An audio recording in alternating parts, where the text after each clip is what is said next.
الحقيقة أنا اسمحوا لي أعبر عن سعادتي الغامرة بفكرة بعيشها على الأرض، فريدة في شكلها في مضمونها، وهي معرض النائب العام الدولي للكتاب. وكأننا أمام مصطلح جديد وتعريف جديد للنيابة العامة حقيقي، وده إن ده اللي بيدل على انخراط لكافة طوائف الشعب مع السلطات التنفيذية والتشريعية. فالنهاردة احنا امام مصطلح وتعريف جديد لفكرة او مصطلح النيابة العامة. والحقيقة يعني طوال الايام اللي شاركت فيها من حسن حظي يعني ضمن وفد اعلامي من مصر وسائر الاشقاء العرب، انا في كل يوم بكتشف جديد، وان فعلا المعرض جاء معبرا بفضل الجهود المبذولة بشكل لافت، وبريادة طبعا سيادة النائب العام وفريق العمل السيد الدكتور عبد السلام والأخ الدكتور محمد الأسود وفريق العمل، كافة فريق العمل، سواقين والى آخره. لا، كوكبة بالفعل بتقف وراء نجاح هذا المؤتمر وهذه الفكرة الفريدة شكلا وموضوعا، ده بالفعل. وحبيت ألخص ده في قصيدتي كشاعر، واللي هي بتيجي على النحو التالي. القصيدة بعنوان الحرف والعدل أجنحة ليبيا الجديدة. على أرض ليبيا نور علم يؤزر، وفي الحرف تبدو عزة لا تكابر. وقفت النيابة تحت ظل معارف تؤسس مجدا لا تنال مآثره. من الفكر تهدي للأجيال قصة تعيد إلى الأرواح ما قد تباثروا. هنا الكتب الأولى وهنا المعارف قد تصافح فيها العدل والفكر سافر. تطور ليبيا في رباها معارضا كأن غدا من نورها يتنور. فيا قدة الأوطان سيروا قدما، فمن يزرع الحرف العدالة يثمر. هذا المعرض المسكوب في أطيافه يزهو كمرآة تجلي الفاضلة. في كل ركن من جناح نابض تتجسد الأفكار حرا وعاملة. تتلاقح الكتب العظام كأنها أشجار معرفة تفيض عطاءها. والقانون يسمو في القراءة حكمة ويفسر الإنسان في أحيائها. يا ليبيا يا نبض عدل رائع، تستخلقين الحلم في أبداعك. تبنين معرضك الكبير كأنه جسر بين نور القانون والمعرفة.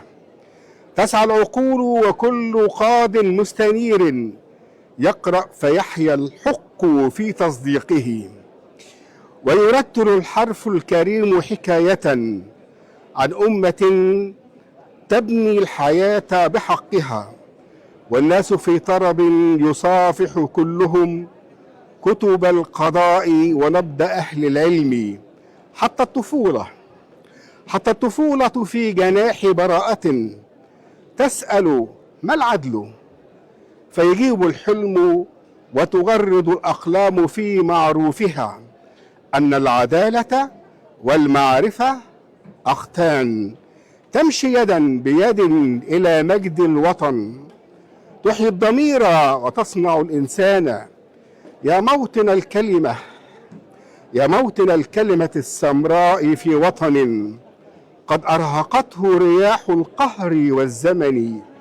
عادت طرابلس الوضاء ناشطة تهدي الجمال إلى من جاءوا وافتتنوا. في المعرض الحر تغفو فوق أجنحة من نور علم ومن أشواق من سكنوا. جاء الصديق السور الحر مبتسما يحيي الدروب ويبني الحرف والسكن. قال الكتاب له أنت الحياة لنا، بك العقول تضيء والأرض تطمئن. يا من رأى في نفوس الناس معرفة وجعلت العدل خلقا ليس يرتهن.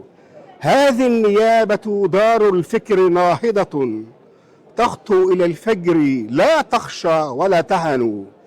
يا فرقة بين من قد شط بحرهم، فالثقافة السمحة الإخلاص والوطن. في كل ركن صدى أنفاسي مبدعة، وفي كل قلب ضياء يشرق السكن. هذه الهوية تجلو العين مبهرة، كأنها نسمات البدر إن سكنوا. والمعرض العام يزهو فوق منبره، كأنه المسك في أثوابه الحسن. ومركز البحث والتدريب منطلق نحو التطور لا يثنيه من حسدوا. ومركز البحث والتدريب منطلق نحو التطور لا يثنيه من حسدوا. ذراع علم تؤسس للمعارف، منها ينبت الغد والإبداع والعمن. يا ليبيا الحب، يا ليبيا الحب، يا أنثى العلا وهجا، بالحرف تبنى ولا تبنى بما دفنوا. يا واحة النور، يا واحة النور، يا عطر العروبة فينا، ما سكنت دمانا لا ولا رحلوا. فيا كتاب الحق، يا نبض الورى، بك العلا تسمو وبالعدل نعبر. إذا اجتمع القلم الجليل وسيفه، أضاءت ليبيا واستقام المسير. هما جناحان، هما جناحان لدولة عادلة، تحيا على نور الحروف وتزهر.